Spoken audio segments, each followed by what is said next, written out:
La curiosidad forma parte de quienes somos. Está en el corazón humano desde el principio. Ante lo desconocido, no podemos evitar hacernos preguntas. Es la inquietud la que nos impulsa a descifrar los secretos guardados en las estrellas y en la tierra, a comprender los procesos físicos y químicos que rigen la naturaleza. Esa es en realidad la base del progreso de la ciencia, pues de cada descubrimiento nace una nueva pregunta.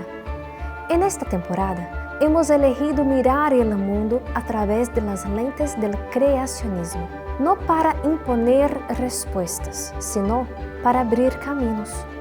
Y ante todo esto, no podemos evitar cuestionarnos cómo sucedió realmente el diluvio. ¿Sería posible enumerar el orden de los eventos que moldearon las evidencias que vemos hoy en las rocas? En el episodio de hoy, iremos en busca de respuestas para comprender la magnitud de lo que fue el diluvio.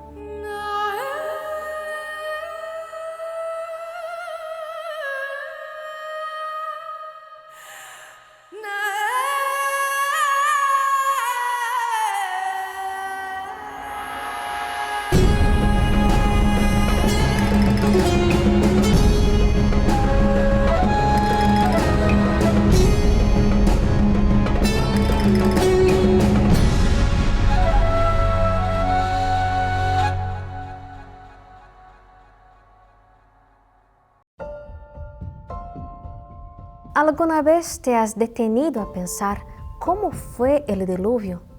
La Biblia describe un evento catastrófico gigante, pero es un escenario difícil de imaginar. Las ilustraciones infantiles suelen mostrar un arca flotando tranquilamente sobre pequeñas olas. Y aún cuando crecemos, la imagen que tenemos no va mucho más allá de una tormenta. Las rocas, sin embargo, cuentan una historia muy distinta. Ellas registran un escenario colosal, enormes capas de sedimentos depositadas con rapidez, continentes separándose, montañas elevándose, fósiles preservados a escala global. Todo apunta a una catástrofe de energía inimaginable. Creo que la gente tiene la idea equivocada sobre cómo fue el diluvio.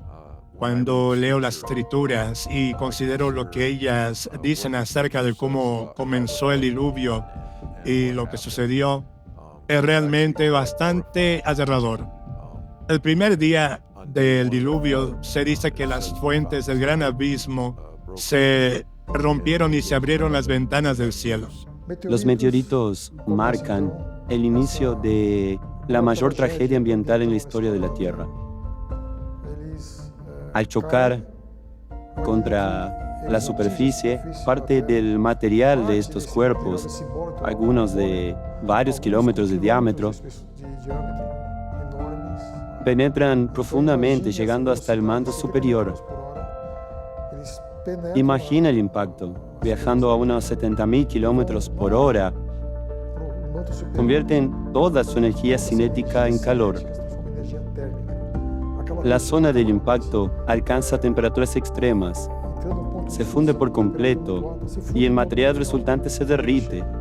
Al tener una densidad menor que la de las rocas circundantes, este material fundido tiende a ascender, probablemente aprovechando el canal abierto por el propio meteorito en su trayectoria inicial hasta llegar a la superficie y liberar enormes volúmenes de magma. Durante el diluvio, como geólogo, veo la actividad volcánica ocurriendo en los océanos. Veo terremotos y cuando hay actividad volcánica y terremotos en los océanos, se produce la ruptura de las fuentes del gran abismo y eso provoca tsunamis. Sí, podemos obtener mucha información valiosa en las evidencias que observamos. No se trató de un evento tranquilo ni pacífico, fue un acontecimiento muy dramático. Debieron existir corrientes enormes que arrasaban la superficie de la Tierra, desprendiendo la parte superior de la corteza terrestre, transportándola y depositándola en otro lugar. Posiblemente hubo un gran terremoto y tsunamis ya en el primer día del diluvio. Y creo que la mayor parte de la civilización humana probablemente fue destruida de inmediato por eso. La mayoría de las personas piensa en la lluvia, y sí, la lluvia cayó, pero mucha destrucción ocurrió debido a todas las fuentes del gran abismo que se rompieron justo en ese primer día del diluvio. Además de transformar el lugar del impacto, los meteoritos provocan fracturas. Como la corteza terrestre es rígida, estas fracturas se forman en una dirección determinada. Luego otro meteorito impacta la región y termina generando una fisura aún mayor. Esa gran fisura, de alguna manera, hace que el material subterráneo se expanda porque estaba confinado. Es como si la superficie de la Tierra se hinchara en esa zona. La fisura entonces se abre, se ensancha y de allí comienza a brotar una enorme cantidad de lava. Por lo tanto, tenemos una secuencia. Primero el impacto meteorítico, después las grandes erupciones volcánicas y finalmente la fragmentación de Pangea, con el alejamiento de las placas tectónicas. Hubo enormes terremotos, meteoritos cayendo del cielo, corrientes violentas y hubo lluvia, 40 días de lluvia.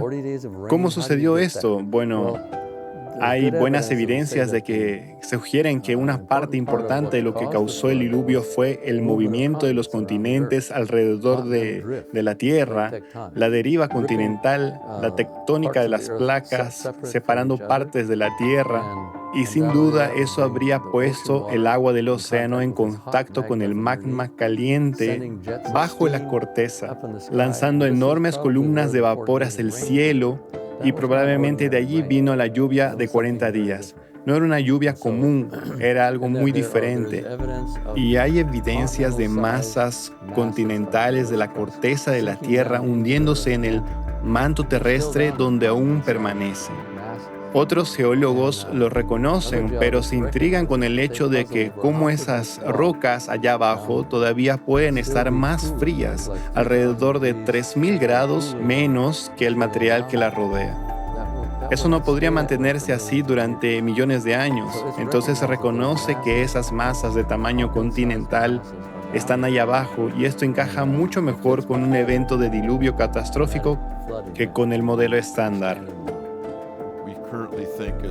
Y nosotros como geólogos entendemos hoy que las fuentes del gran abismo no eran solo agua saliendo del fondo del océano desde el interior de la Tierra, sino probablemente también brotando como fuentes hacia arriba, formando las ventanas del cielo y provocando la lluvia que cayó durante el diluvio. Así el diluvio fue una catástrofe oceánica, no algo pacífico ni tranquilo. Fue absolutamente aterrador para cualquiera que no estuviera a salvo dentro del arca de Noé. La geología busca comprender la historia de la Tierra a partir de las huellas que ha dejado en las rocas, los fósiles y los paisajes. Como no podemos volver en el tiempo para presenciar los procesos que moldearon el planeta, el trabajo del geólogo es semejante al de un detective. Observa pistas en el presente para reconstruir eventos del pasado. El científico recoge datos, analiza muestras, compara con procesos que vemos hoy y a partir de eso crea modelos para explicar cómo todo ocurrió. Creo que una buena ciencia comienza con una buena explicación sobre algún aspecto del mundo natural, respaldada por datos obtenidos mediante la experimentación. Cuando yo trabajaba con biología molecular, podía hacer el mismo experimento varias veces, repetirlo hasta estar seguro de que la respuesta era correcta.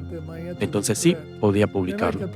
Pero en geología y paleontología eso no es posible. Uno tiene una observación en el mundo natural y necesita intentar encontrar un relato que explique esa observación. Es una forma muy diferente de hacer ciencia. Aún así, puede ser una buena ciencia y es muy gratificante, porque construir un relato que responda a la pregunta siempre resulta satisfactorio.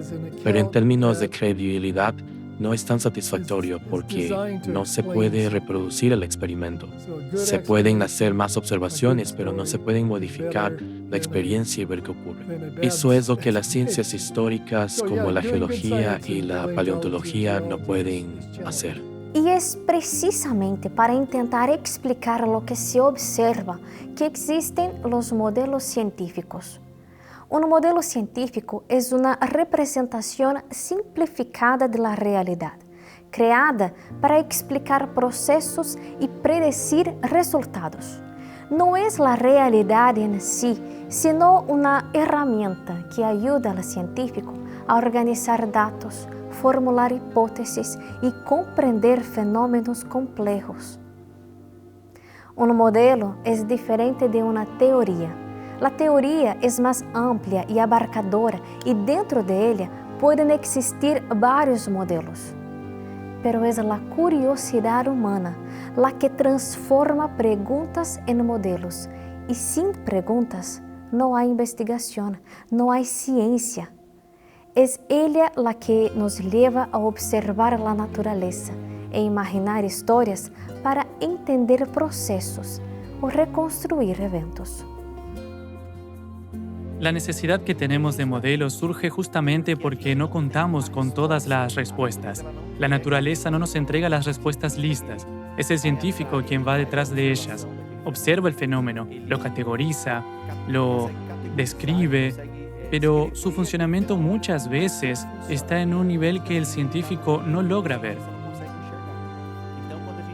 Cuando hablamos de niveles moleculares, atómicos o de escalas muy grandes, astronómicas, no tenemos la capacidad de observar directamente ese fenómeno. Entonces, ¿qué hace el científico?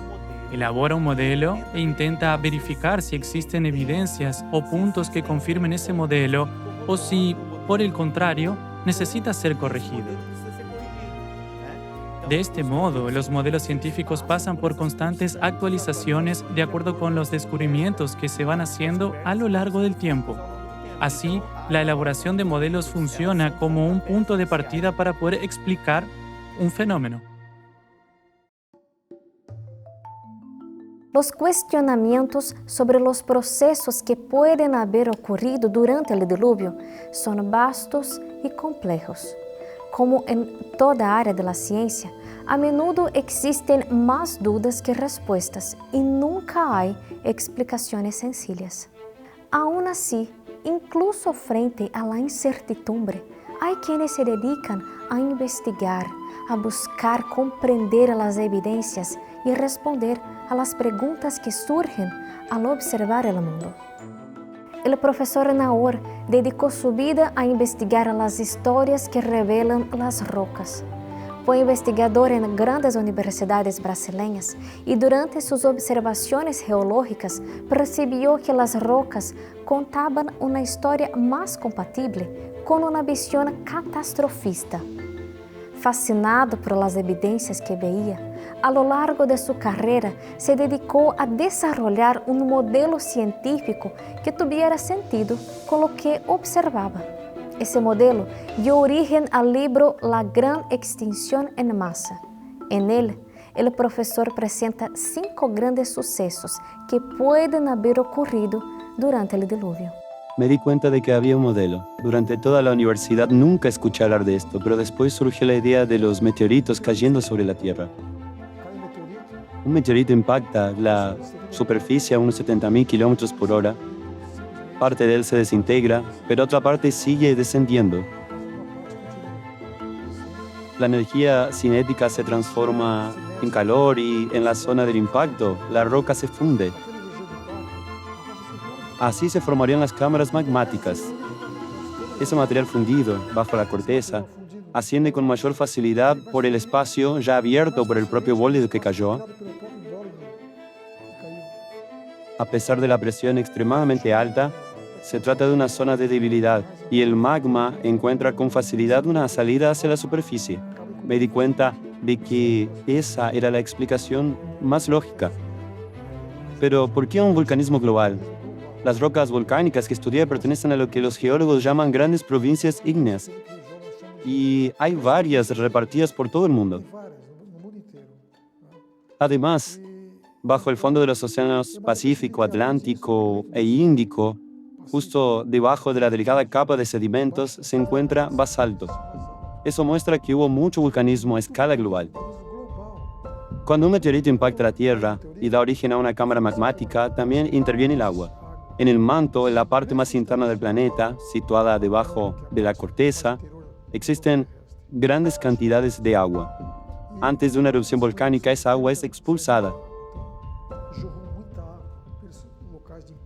Así, enormes volúmenes de agua fueron lanzados en los sitios de impacto, agua en gran cantidad. Luego se abrieron fisuras que formaron los océanos Atlántico e Índico, además del Pacífico. Esas fisuras corresponden hoy a las dorsales mesoceánicas, sumergidas en el fondo marino, por donde brotó muchísima agua. Y no fue solo eso. A medida que caían los meteoritos, fragmentaron la Pangea. Génesis 1:9 da a entender que Dios creó la porción seca en un solo lugar y el océano en otro.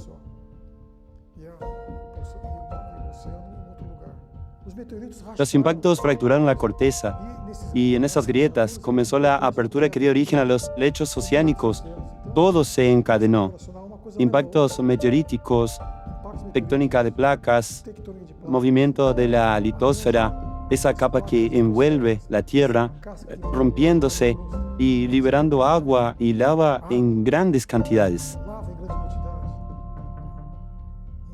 Y el resultado, hubo una extinción masiva.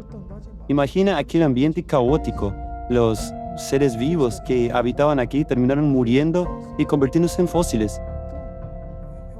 Fue la conjunción de fenómenos globales, 5 grandes fenómenos, que remodelaron la Tierra de forma catastrófica, dejando lo que yo llamo de geocicatrices.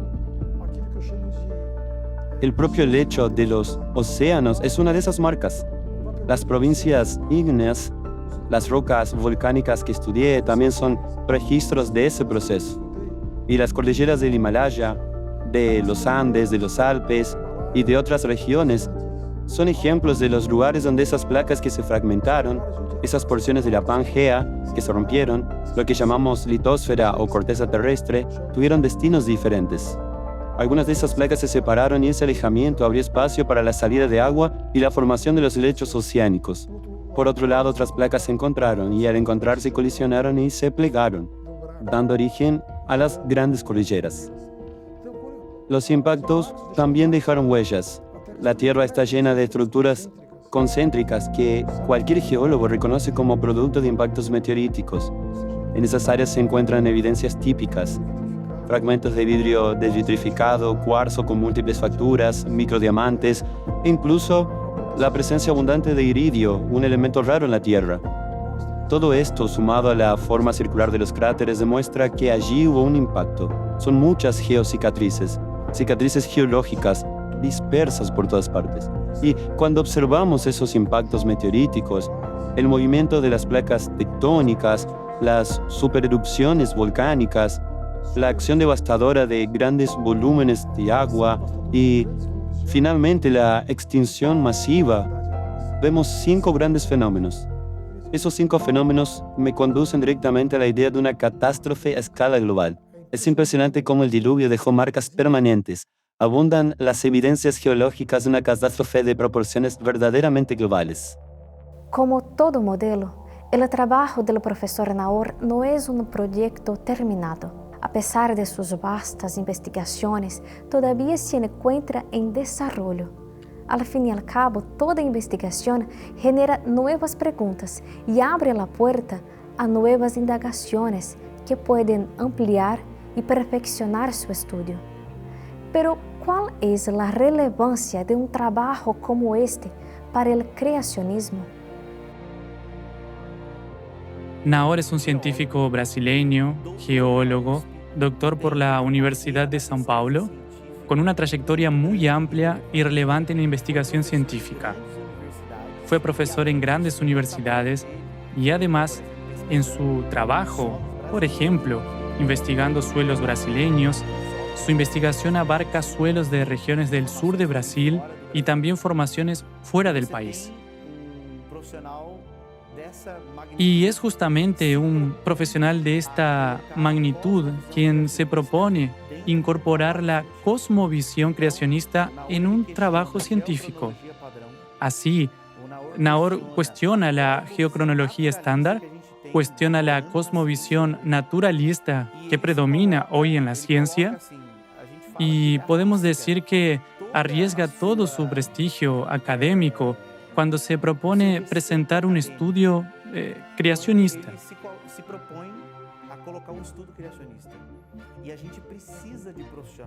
Y necesitamos profesionales que se arriesguen en esta área del creacionismo, que incorporen también su cosmovisión en la investigación. El trabajo de Naor tiene ese carácter pionero, traer la cosmovisión creacionista a la investigación científica, que es lo que necesitamos hoy. Necesitamos que las personas entiendan que el creacionismo no es solo fe religiosa, es fe religiosa fundamentada también en la observación de la naturaleza. Creemos que Dios existe, pero también investigamos la naturaleza en busca de fundamentar aquello en lo que creemos. Entendemos que la naturaleza lleva las huellas del Creador. Allí respondo algunas de mis preguntas, pero muchas otras surgen. Y necesito comprender que la investigación científica va mucho más allá de datos y análisis de datos. También tiene filosofía, también parte de supuestos. ¿Y por qué no el supuesto creacionista? ¿Por qué no creer que la naturaleza fue creada en algún momento? ¿Por qué eso no puede ser un punto de partida para la investigación? Y Naor trae precisamente eso. Él coloca la creación, coloca la cuestión del diluvio como una posibilidad real. Y a partir de ese supuesto de que el diluvio fue un evento real, buscó elementos científicos, buscó modelos que pueden corroborar esa idea de alguna manera. ¿Es un modelo cerrado, un modelo 100% correcto? Claro que no. Como todo modelo científico, no es completamente definitivo. El modelo de Naor también tiene partes que necesitan ser revisadas, investigadas por otros profesionales, por otras áreas. Professor, usted estaba diciendo que le gustaría que hubiera más personas en la ciencia, en la geología, con esa misma visión, porque así la investigación avanzaría más rápido. Por supuesto. Me quedo observando y cada vez que miro me doy cuenta, esto podría mejorarse, o veo que existe tal implicación. Pero también pienso, esto podría hacerse de manera más frecuente, de una forma más acelerada. Si fuera así, ya estaría mucho más adelantado. El puntapié inicial ya fue dado y su trabajo tiene justamente eso. En Brasil, él es uno de los primeros profesionales que se propone presentar un modelo científico para el diluvio. Y eso para mí tiene un impacto muy grande en el creacionismo y en realidad es una invitación para que otros profesionales creacionistas también incorporen su cosmovisión en la investigación científica.